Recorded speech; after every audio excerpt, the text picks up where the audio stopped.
بسم اللہ الرحمن الرحیم اللہم مالک الملک تؤتی الملک من تشاء وتنزع الملک ممن تشاء وتعز من تشاء وتذل من تشاء بیدک الخیر انک علی کل شیء قدیر صدق اللہ مولانا العظیم وصدق رسولہ النبی الکریم. ڈیئر فیلوز، آج ہم کانسٹیٹیوشنل لینڈ مارک کیسز 8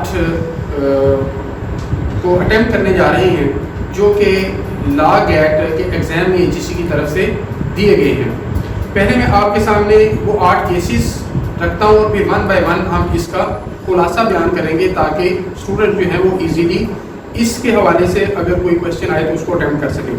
پہلا کیس ہے Maulvi Tamizuddin Khan versus governor general Pakistan اور یہ رپورٹ ہوا PLD 1955 SC پیج 240. دوسرا کیس ہے the state versus Dosso and others, یہ رپورٹ ہوا PLD 1958 سپریم کورٹ پیج 533. تیسرا کیا ہے miss Asma Jilani versus government of Pakistan PLD 1972 supreme court page 139. چوتھا کیس ہے Begum Nusrat Bhutto versus chief of army staff PLD 1977 supreme court page 657. پانچواں کیس ہے Muhammad Nawaz Sharif versus president of Pakistan, یہ رپورٹ ہوا PLD 1993 سپریم کورٹ پیج 473. چھٹا کیس ہے Al Jehad trust versus federation of Pakistan جس کو ججز کیس بھی کہا جاتا ہے، یہ رپورٹ ہوا PLD 1996 سپریم کورٹ پیج 324. اس کے بعد ہے Zafar Ali Shah case and others versus general Pervez Musharraf chief executive of Pakistan, یہ رپورٹ ہوا PLD 200 سپریم کورٹ پیج 869.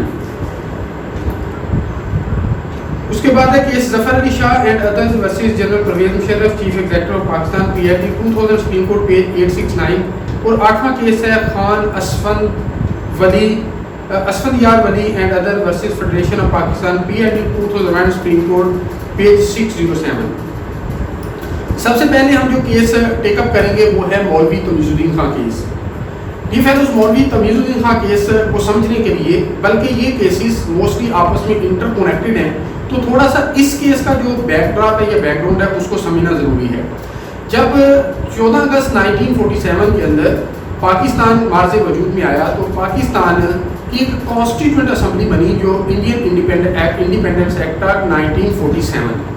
یہ جو کانسٹیٹیوئنٹ اسمبلی تھی یہ بنیادی طور پہ یہ وہی لوگ تھے جو 1946 کے اندر for deciding the fate of the Muslims of Pakistan یہ الیکشن ہوئے کہ کون مسلمانوں کا ریپرزینٹیٹیو ہے، اور اس میں جو مسلمان لوگ الیکٹ ہوئے اور پاکستان بنا اور اس میں جو ڈسٹرکٹ کے ممبران تھے انہی کو کانسٹیٹیوشنل اسمبلی کا بطور ممبر لے لیا گیا. یہ انیشیلی 69 لوگ تھے اور لیٹر آن جب پرنسلی اسٹیٹ جو ہے وہ شامل ہوئی تو یہ 79 تک ان کا فگر پہنچ گیا. اب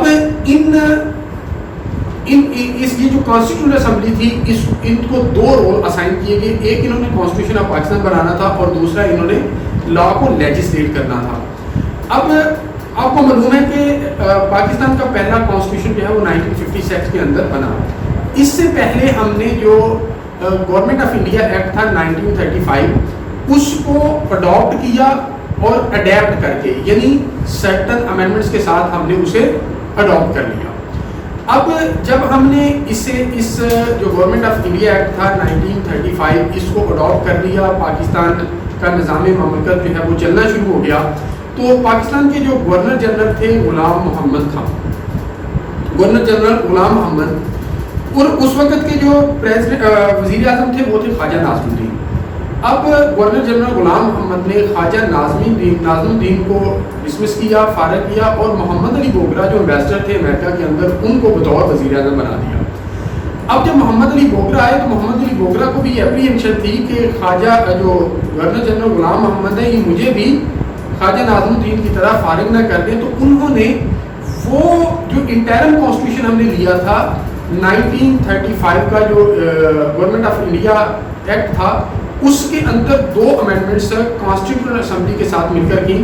ان میں ایک امینڈمنٹ یہ تھی کہ جو سیکشن 10 اس کے اندر انسرٹ کیا جس کے ذریعے جس کے تحت جو گورنر جنرل غلام محمد جو تھا وہ پرائم منسٹر کو فارغ کر سکتا تھا. اس کی جو یہ پارٹ تھی اس کو اسٹرپ آف کیا گیا.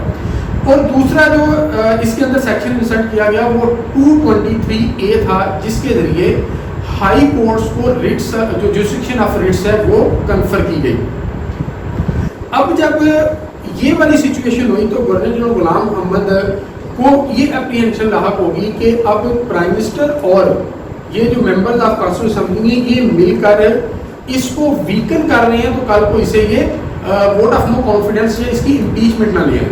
تو اس نے کیا کیا کہ اس نے کانسٹیٹیوشن اسمبلی کو ہی ڈیزالو کر دیا. جب کانسٹیٹیوشن اسمبلی کو ڈیزالو کیا تو اس وقت اس کا پریزیڈنٹ تھا مولوی تمیز الدین. مولوی تمیز الدین صاحب جو ہے وہ سندھ چیف کورٹ، جو بھی ہائی کورٹ ہے اس کا نام تھا سندھ چیف کورٹ، اس کے پاس ریٹ میں چلے گئے اور انہوں نے یہ ریکویسٹ کی کہ 2 ریٹ ایشو کی جائیں. ایک ریٹ جو ہے وہ مینڈمس اور دوسری جو ہے وہ کوورنٹو. اب جب گورنر جنرل غلام محمد نے اس کانسٹیٹیوئنٹ اسمبلی کو ڈیزالو کیا تو اس کے سبسٹیٹیوٹ کے طور پر اس نے کونسل آف منسٹرز ایک لے آیا.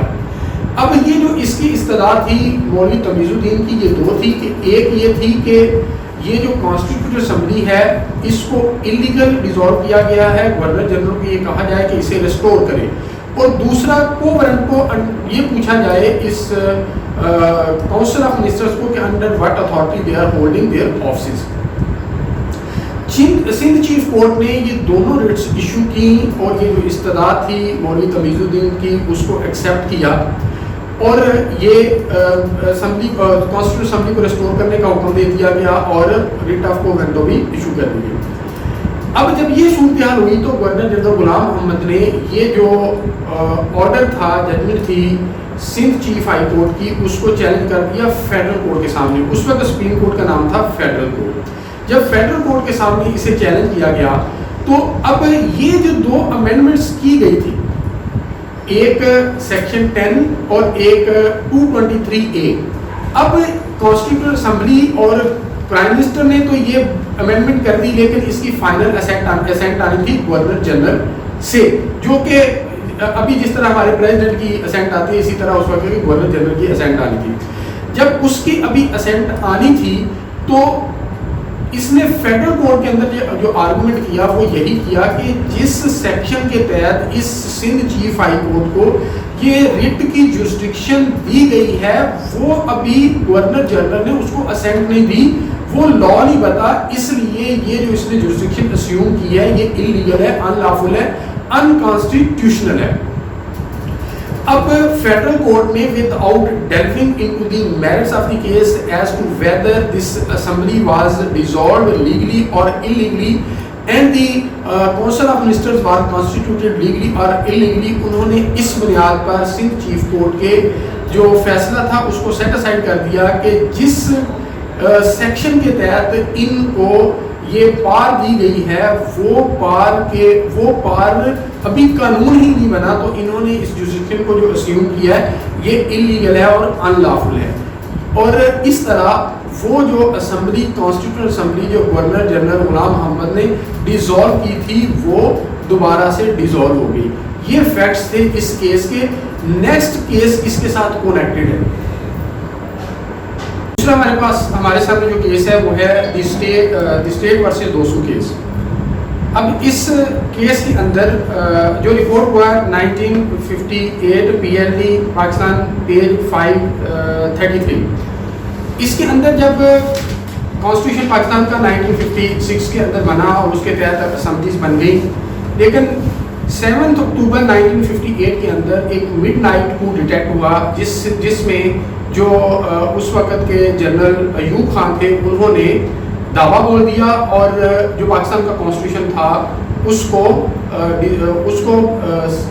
ایبروگیٹ کر دیا اور اس کے ساتھ ساتھ جو اسمبلیاں تھیں اسے ڈیزالو کر دیا. جب اسے ڈیزالو کیا گیا اور خود کو جو ہے وہ چیف مارشل ایڈمنسٹریٹر جو ہے وہ ڈکلیئر کر دیا اور یہ پار جو ہے وہ اسیوم کر لی. اب یہ ڈیزولیشن آف اسمبلیز اور ایبروگیشن آف کانسٹیٹیوشن کو اس کیس کے اندر جب سپریم کورٹ کے اندر چیلنج کیا گیا تو سپریم کورٹ کے اندر پہلی دفعہ ایک انوویٹو تھیوری جو ہے وہ انٹروڈیوس کروائی گئی اور وہ تھیوری تھی کیلسن تھیوری. کیلسن تھیوری کے مطابق یہ تھا کہ اگر کوئی پار جو ہے وہ ریولیوشن لے کے آتی ہے اور وہ ریولیوشن جو ہے وہ سکسیسفل ہو جاتا ہے اور وکٹوریس ثابت ہو جاتا ہے تو اس کے پاس یہ جسٹیفیکیشن ہے کہ وہ اس وہاں کے کانسٹیٹیوشن کو جو ہے وہ ایبروگیٹ کر سکے اور اپنے پھر قانون بنا سکے اور اس قانون کے مطابق گورنمنٹ کو جو ہے وہ رن کر سکے. اس کی جو ریلیونٹ پورشن تھا اس ججمنٹ کا وہ میں آپ کے سامنے ریڈ آؤٹ کرتا ہوں. انہوں نے کہا کہ the victorious revolution or successful coup d'etat, that is an internationally recognized legal method of changing a constitution. After a change of that character as has taken place, the national legal order must depend for its validity upon the new law creating organ. It is further stated that court lose their existing jurisdiction and can function only to an extent and in a manner determined by new constitution. اب یہ کیلسن theory جس کو ہم ڈاکٹرن of necessity یا نظریہ ضرورت بھی کہتے ہیں اس کا آغاز اس سے ہوا. انہوں نے یہ کہا کہ اگر ایک انقلاب اس کو انہوں نے تبدیلی یہ جو چینج آف گورنمنٹ آئی اس کو انقلاب کا نام دیا اور انہوں نے کہا کہ اگر کوئی انقلاب آتا ہے اور وہ انقلاب کامیاب ہو جاتا ہے اور وہ انقلاب لانے والے لوگ جو ہیں وہ جسٹیفائڈ ہیں کہ وہ کانسٹیٹیوشن کو ایبروگیٹ کریں اور اپنی مرضی کا قانون لائیں اور ایون عدالتوں کے پاس جو پارز ہیں وہ بھی in accordance with the new law جو یہ ریولیوشنری انٹروڈیوس کروائیں گے اس کے مطابق چلیں گی. یہ اس کے بریف فیکٹس تھے جو کہ آپ کو جاننا ضروری تھے. نیکسٹ ہمارے سامنے جو کیس ہے وہ عاصمہ جیلانی کیس. عاصمہ جیلانی کیس کے فیکٹ کچھ اس طرح سے ہیں کہ مطلب غلام جیلانی جو کہ ایک پولیٹیشین تھا اور الطاف حسین گوہر جو ایڈیٹر ان چیف تھے ڈان کے, ان کو اریسٹ کر لیا گیا یحییٰ رجیم کے دوران. جو یحییٰ جب ایوب خان نے ہینڈ اوور کی پار یحییٰ خان کو تو اس وقت یحییٰ خان نے جو ایک قانون بتایا اس کا نام تھا Pakistan rules and martial law regulations number 78. اس کے تحت انہوں نے ان دونوں اشخاص کو اریسٹ کر لیا اور پھر اسی قانون کے تحت انہوں نے جو ہائی کورٹس کی جوریسڈکشن آف ریٹ تھی اس کو اسٹرپ آف کر دیا. اب یہ جو عاصمہ ہے یہ ملک غلام جیلانی کی وائف تھی. اس نے جب کورٹ کی جوریسڈکشن کو انووک کیا تو پہلا کویسچن جو کورٹ کے سامنے آیا وہ یہ آیا کہ کیا کورٹ نیچے والی کورٹ یعنی جس کورٹ جب ہائی کورٹ کے پاس گئے تو ہائی کورٹ نے یہ بات کہہ کے انکار کر دیا, ریفیوز کر دیا کہ ہمارے پاس اس لا کے تحت جوریسڈکشن نہیں ہے. جب اوپر سپریم کورٹ کے پاس گیا معاملہ تو سپریم کورٹ نے یہ ایگزامن کیا کہ آیا کہ یہ جو اسٹرپ آف کی گئی ہیں parts of writs of the high court یہ لیگل ہیں یا انلیگل ہیں, کانسٹیٹیوشنل ہیں یا ان کانسٹیٹیوشنل ہیں. یہ انڈائریکٹلی کوشچن یہی تھا کہ یہ جو مارشل لا لگایا گیا تھا کیا وہ لیگل تھا یا انلیگل تھا. اب یہ جو فیصلہ آتا ہے یہ 1972 کے اندر آتا ہے. یہ پاکستان کی تاریخ کے اندر ایک اچھا فیصلہ تھا کیونکہ اس فیصلے میں جو ایکٹ کیے جو 200 کیس کے اندر چیزیں ہیلڈ ہوئی یعنی کیلسن تھیوری, ڈاکٹرن آف نیسیسٹی, انہوں نے کہا کہ یہ اگر ایک ریولیوشنری گروپ آف ریولیوشنریز جو ہے وہ کامیاب ہو جاتا ہے اور سکسیزفل ہو جاتا ہے ریولیوشن تو وہ جسٹیفائڈ ہیں کہ ایبروکیٹ کر دیں کانسٹیٹیوشن کو اور اس کی جگہ اپنے قوانین لے آئے. انہوں نے کہا کہ یہ والی جو کیلسن تھیوری ہے یہ انہوں نے ایک انٹرنیشنل ریکگنائز تھیوری نہیں ہے, یہ پریکٹیکلی دنیا کے اندر کہیں پہ یوز نہیں ہو رہی, یہ فار فیچڈ تھیوری ہے. اس لیے انہوں نے ساری کی ساری چیزیں جو ہیلڈ ہوئی تھی 200 کیس کے اندر انہوں نے انڈو کر دی. انہوں نے جو ایوب خان کا مارشل لا تھا اس کو بھی ان کانسٹیٹیوشنل ڈکلیئر کیا اور اس کے ساتھ جو یحییٰ خان کے اقدامات تھے ان کو بھی ان کانسٹیٹیوشنل ڈکلیئر کیا. لیکن اس کے اندر جو اہم بات تھی وہ یہ تھی کہ یہ فیصلہ اس وقت آیا جب یحییٰ خان سٹیپ ڈاؤن کر چکا تھا کیونکہ یہ 1972 کے اندر آیا. لیکن پاکستان کی تاریخ کے اندر یہ ایک خوش آئند فیصلہ سمجھا جاتا ہے. نیکسٹ کیس ہمارے پاس ہے Begum Nusrat Bhutto case versus chief of army staff. یہ رپورٹ ہوا PLD 1977 سپریم کورٹ پیج 657. اس کے اندر بیسیکلی اس کا تھوڑا سا بیک ڈراپ یہ ہے کہ جب الیکشن ہوئے تو پاکستان نیشنل الائنس جس کے اندر تقریباً 12 پارٹیز تھی اور پیپل پارٹی کا جب الیکشن ہوا تو پیپل پارٹی میجورٹی میں آئی اور بھٹو صاحب جو ہیں وہ پرائم منسٹر بن گئے. لیکن جو PNA تھا پاکستان نیشنل الائنس انہوں نے پاکستان لیول کی جو موومنٹ چلائی اور رگنگ کے جو ہے وہ الزامات لگائے. انہوں نے کہا جی کہ دھاندلی ہوئی ہے اس لیے ہم ان الیکشنز کو ایکسیپٹ نہیں کرتے. اس کی وجہ سے پورے پاکستان کے اندر ایک کیوس ڈس آرڈر ایک مہم کریٹ ہو گئی جس کی وجہ سے ضیاء الحق نے ازیوم کیا کانسٹیٹیوشن کو, اس دفعہ ایبروگیٹ نہیں کیا بلکہ سسپینڈ کیا اور بھٹو اور اس کے کچھ ساتھیوں کو جو ہے وہ اریسٹ کر لیا. اب نصرت بھٹو جو ہے وہ سپریم کورٹ میں گئی انڈر آرٹیکل 184(3) اور جب انڈر آرٹیکل 184(3) دی گئی تو انہوں نے جو کانسٹیٹیوشن کو سسپینڈ کیا اس کو چیلنج کیا اور بھٹو کی اس اریسٹ کو چیلنج کیا. اب یہاں پہ پھر ایک دفعہ اختصار کے ساتھ میں ذکر کروں گا کہ پھر ڈاکٹرن آف نیسیسٹی جو پریویل کیا اور اس کی جو پٹیشن تھی یہ ڈسمس ہوئی اس بنیاد پر کہ جی کہ پورے پاکستان کے اندر لا اینڈ آرڈر کی سچویشن ہے, پوری اسٹیٹ جو ہے وہ خطرے میں ہے, اس لیے جو اسٹیٹ آف افیئر ہے وہ ریکوائر کرتی ہے کہ ایک نیا سیٹ اپ لے کے آیا جائے. لیکن اس کے اندر کچھ کنڈیشن انہوں نے لگا دی کہ ایک خاص وقت کے اندر جو ہے وہ الیکشن ہوگا تاکہ یہ جو عوام کے ریپرزینٹیٹیو ہیں ان کو اقتدار منتقل کیا جائے. لیکن یہاں پہ پھر ڈاکٹرن آف نیسیسٹی نظریہ ضرورت کے تحت ان کو ڈسمس کر دیا گیا اور ان کو لیجیٹیمیسی جو ہے وہ ان کی لیجیٹیمیسی اور لیگیلٹی ڈکلیئر کر دی گئی جو بھی ایکٹ جنرل ضیاء الحق نے کیے. نیکسٹ کیس ہے ہمارے پاس نواز Sharif versus federation of Pakistan کی ریپورٹ ہوا PLD 1993 سپریم کورٹ پیج 473. اس کے اندر جب 1990 کے اندر الیکشن ہوئے تو نواز شریف صاحب پھر ایک دفعہ پرائم منسٹر آف پاکستان بنے اور اس وقت جو پریزیڈنٹ تھے وہ غلام اسحاق خان صاحب تھے. اس وقت کانسٹیٹیوشن آف پاکستان کے اندر جو آرٹیکل موجود تھا 58(2)B جس کے تحت پریزیڈنٹ کے پاس یہ پار تھی کہ وہ اسمبلیاں ڈیزالو کر سکتا ہے اور انہوں نے کرپشن کے ایلیگیشن پر نواز شریف کی اس اسمبلی کو ڈیزالو کر دیا. نواز شریف سپریم کورٹ کے پاس 184(3) آرٹیکل کے تحت سپریم کورٹ کے پاس گئے. سپریم کورٹ نے فار دی فرسٹ ٹائم یہ کہا کہ چونکہ ایسے حالات نہیں تھے کہ جس میں یہ اسمبلیاں ڈیزالو کی جاتی اور ریمیڈیل میئر لیے جا سکتے تھے اور کنسیکوینٹلی سپریم کورٹ نے نواز شریف کی اسمبلی کو ریسٹور کر دیا. لیکن انفارچونیٹلی پروٹیسٹ اس لیول پہ ہوئے کہ نواز شریف کو 2 منتھ کے بعد پھر ریزائن کرنا پڑا. یہ اس کے بریف فیکٹس تھے لیکن یہ کیس جو ہے for the revival of democracy ایک لینڈ مارک ججمنٹ سمجھی جاتی ہے. کیس ہے ہمارے پاس الجہاد ٹرسٹ کیس جو ججز کیس کے نام سے مشہور ہے. یہ رپورٹ ہوا PLD 1996 سپریم کورٹ پیج 413. اس کے اندر تھوڑا سا اس کا بھی بیک گراؤنڈ جاننا ضروری ہے کہ اس سے پہلے اس ججمنٹ سے پہلے ہوتا یہ تھا کہ جو پولیٹیکل پارٹی تھی جو بھی پار میں ہوتی وہ اپنی مرضی کے اور اپنی فیور جن سے انہوں نے لینی ہوتی تھی ان ججز کو اپوائنٹ کرتے تھے. بلک میں without keeping in view the merit high court کے اندر ججز کی اپوائنٹمنٹ ہوتی تھی. اور پھر اس کے ساتھ ساتھ ایڈمنسٹریٹو کی چیزوں کو کنٹرول کرنے کے لیے وہ یہ کرتے تھے کہ جو جج بھی ان کو سپوز سپریم کورٹ کے کوئی جج ہے جو سمجھتے تھے کہ یہ ہمارے اگینسٹ جا رہا ہے اس کو فیڈرل شریعت کورٹ میں ٹرانسفر کر دیتے تھے. یعنی فیڈرل شریعت کورٹ کا مطلب یہ تھا کہ آپ اسے سائڈ لائن کر رہے ہیں.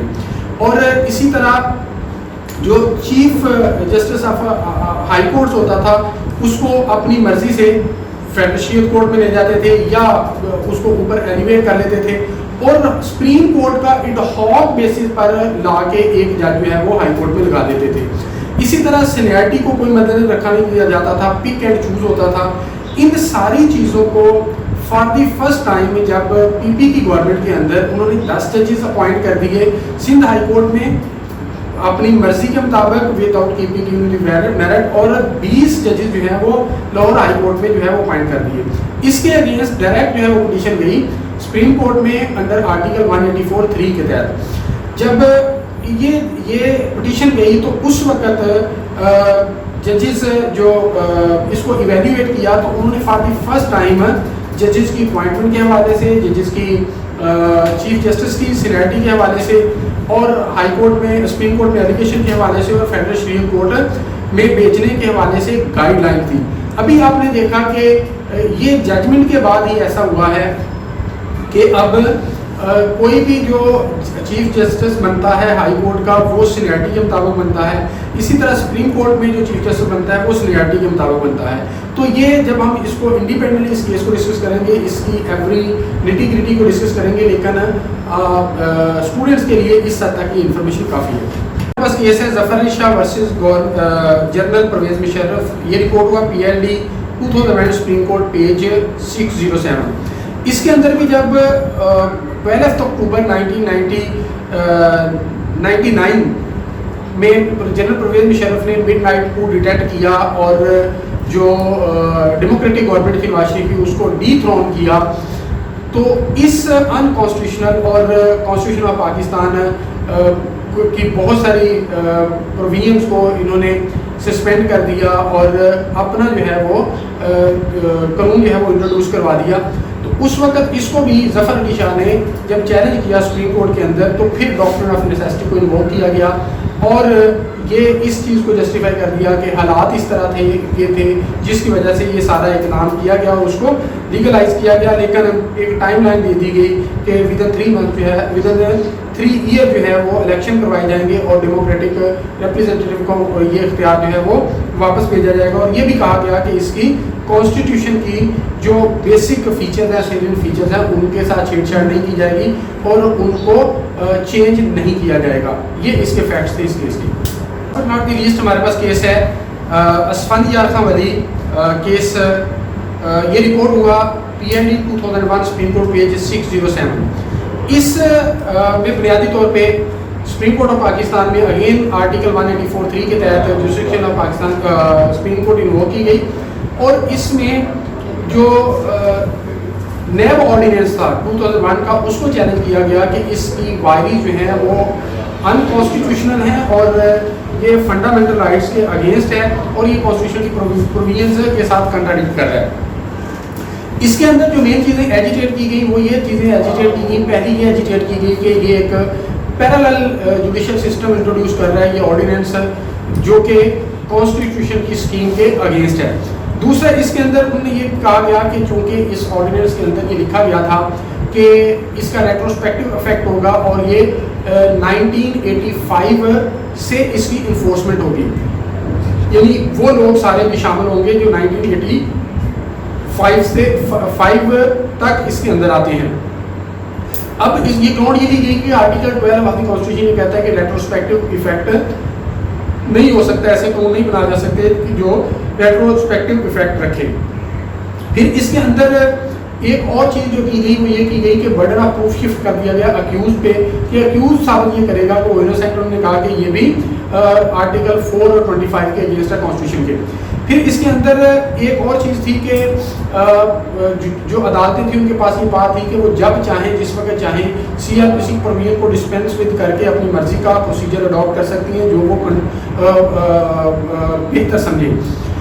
اس کے ساتھ ایک اور چیز تھی کہ چیئرمین نیب کے پاس انہوں نے کہا بہت زیادہ اختیارات ہیں کہ وہ جہاں چاہے جس جگہ چاہے پاکستان میں ٹرائل کسی بھی کیوز کا کر سکتا ہے. تو یہ بھی بار جو ہے وہ انبریڈڈ ہے اور یہ اسٹرکچر ڈسکشن کے اگینسٹ ہے. پھر اس کے اندر انہوں نے کہا کہ چیئرمین نیب کے پاس یہ بار ہے کہ وہ پلی بارگیننگ کر سکتا ہے. یہ جو بار ہے یہ بھی انبریڈڈ ہے اور انفیٹرڈ ہے. ایک اور چیز انہوں نے ایجیٹیٹ کی کہ نیب آرڈیننس کے تحت جو ریمانڈ کا پیریڈ ہے وہ 90 ڈیز ہے جو کہ بہت زیادہ ہے جبکہ CRPC کے اندر 50 ڈیز ہے. اس کے علاوہ اور بھی بہت ساری اس کی پروویژنس کو انہوں نے چیلنج کیا اور لیکن اس وقت کی سپریم کورٹ نے ان کی پٹیشن کو خارج کر دیا یہ کہہ کے کہ یہ ایکسٹرا آرڈنری سرکمسٹانسز کے لیے یہ قانون بنایا گیا ہے، یہ اسپیشل لیجسلیشن ہے اور یہ صرف کرپٹ لوگوں کو نیب کرنے کے لیے ہے، عام لوگوں پر اس کا کوئی اثر نہیں پڑے گا. یہ تھے 8 کیسز جو کہ لا گیٹ کے اسٹوڈنٹس کے لیے جاننا ضروری ہے کیونکہ ان کے سلیبس میں شامل ہیں. Thank you.